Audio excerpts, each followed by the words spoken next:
A conducting wire of the mass small m and length small l is sliding over the two parallel rays which one are inclined at an angle of the theta with the horizontal direction. There is a vertical magnetic field throughout the region. It is vertically upward.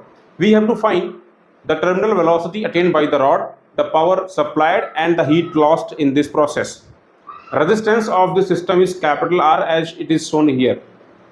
See, rod is released and it is sliding because of the gravity. Gravity is responsible for the motion of this rod down the plane. We can show the weight of this rod. If the mass of the rod is small m, then its weight W equals mg. The component of the weight down the plane will be mg sin theta, and this component is responsible for the motion. mg sin theta की वजह से हमारी rod नीचे की तरफ आ रही है, और जब एक बार रॉड चलना स्टार्ट कर देगी तो रॉड के मोशन की वजह से यहाँ पर मैग्नेटिक फील्ड है, एक मोशनल ईएमएफ जनरेट होगा. अगर हम चेक करना चाहें मैग्नेटिक फील्ड अपवर्ड डायरेक्शन में, मैग्नेटिक फील्ड ऊपर की तरफ, मोशन इस तरफ हो रहा है नीचे की तरफ, by the left hand palm rule current की डायरेक्शन इस तरफ आ रही है. इसका मतलब क्या हुआ कि रॉड का ये वाला जो इंड है, ये वाला इंड पॉजिटिवली चार्ज्ड हो जाएगा, ऐसा बिहेव करेगा, इसकी पोलैरिटी पॉजिटिव हो जाएगी, और दूसरे वाले इंड की जो पोलैरिटी है ये नेगेटिव हो जाएगी. मतलब एक तरीके से मोशन में आने पर मैग्नेटिक फील्ड में ये रॉड एक सेल की तरह काम करेगी, और सेल जो बन रही है उस सेल को मैं दिखा सकता हूँ इस तरीके से. सेल का जो पॉजिटिव सिरा होगा वो इस तरफ होगा और नेगेटिव सिरा इस तरफ होगा.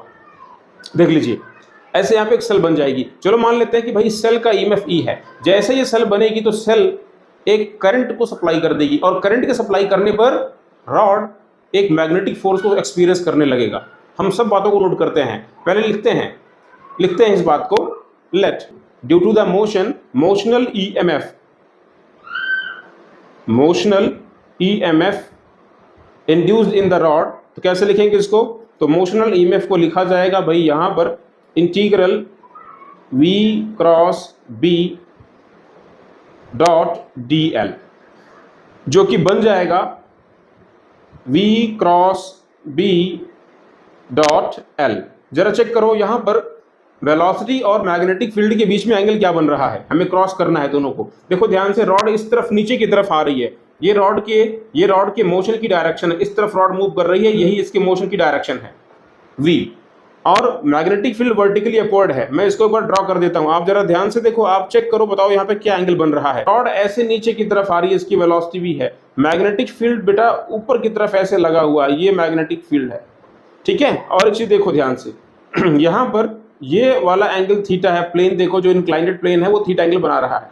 तो ऑब्वियस सी बात है, अगर मैं इस लाइन को नीचे की तरफ बढ़ाऊं तो ये हमारा एंगल बनेगा 90 माइनस थीटा. तो ये वाला एंगल क्या बन जाएगा V क्रॉस B के बीच में, तो बोलोगे ये एंगल बनेगा 90 प्लस थीटा. बात क्लियर है? तो V क्रॉस B की वैल्यू क्या होगी? तो V क्रॉस B की वैल्यू आप हो जाएगी, आप लिखोगे इस चीज को VB, क्या लिखने वाले हो? VB sine of 90 plus theta dot L. ये हो जाएगा आपका VBL sine 90 plus theta cos theta. तो ये लिख दिया जाएगा VBL cos थीटा. ये ईएमएफ इंड्यूस हो जाएगा इस रॉड के क्रॉस, ये ईएमएफ इंड्यूस हो जाएगा इस रॉड में ये ईएमएफ इंड्यूस होगा. तो करंट और लिखते हैं करंट जो इसमें जनरेट हो रही है, current produced. Now current produced, तो करंट को लिखेंगे EMF over resistance, and EMF की वैल्यू हमको मिल चुकी है यहाँ पर VBL cos theta over resistance capital R. ये करंट इस रॉड में आ गई, और जैसे ही रॉड में करंट आएगी, जैसे ही इस रॉड में करंट आ जाएगी, तो करंट के आने पर ये मैग्नेटिक फील्ड वापस इस पर एक मैग्नेटिक फोर्स लगाएगा. Now magnetic field is exerting a magnetic force IL cross B. बात सही है? इसको आप सिंप्लीफाई करिए, यहाँ पे देख लीजिए मैग्नेटिक फील्ड और इस IL के बीच में जो एंगल बन रहा है वो हमारा एंगल है बेसिकली क्या, 90 डिग्री. 90 डिग्री देख लीजिए ना, ये हमारी लेंथ है इस तरीके से है, और ये हमारा है मैग्नेटिक फील्ड. तो देखो जरा ये एंगल क्या बन रहा है, 90 डिग्री बन रहा है. ये IL है और ये हमारा मैग्नेटिक फील्ड है, एंगल बन रहा है 90 डिग्री. तो मैग्नेटिक फोर्स की वैल्यू कितनी हो जाएगी? BIL लिख दिया जाए डायरेक्ट. लिख देते हैं BIL। तो करंट को अगर हम इसमें लाकर रखें, यहां से लाकर करंट को रखें, तो हमारा आंसर क्या मिलेगा? ये मिल जाएगा B² L² V cos theta over resistance capital R।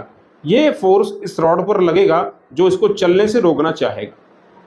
तो किसी टाइम पर अगर आप चाहते हो कि ये टर्मिनल वेलोसिटी को अटेन कर रही है, तो क्या होना चाहिए? Force down the plane must be equal to the magnetic force. For the terminal velocity, net force along the plane on the rod should be 0। यहां लिखने जा रहे हैं, now for the terminal velocity, magnetic force must be equal to the force down the plane, that is how much? mg sin theta, mg sin theta, and magnetic force equals, this is how much? B² L² V cos theta upon capital R। No, this is the magnetic force, and this magnetic force will act in this direction by the Fleming's left hand rule. Its component along the plane will come Fm cos theta. We have to count this one force, Fm cos theta, along the plane. So here we have to multiply by cos theta again, equals mg sin theta.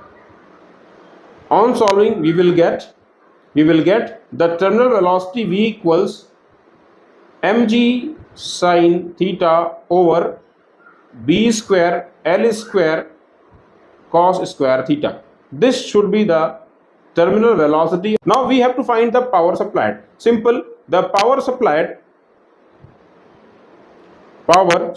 can be determined by using the formula P equals I² R.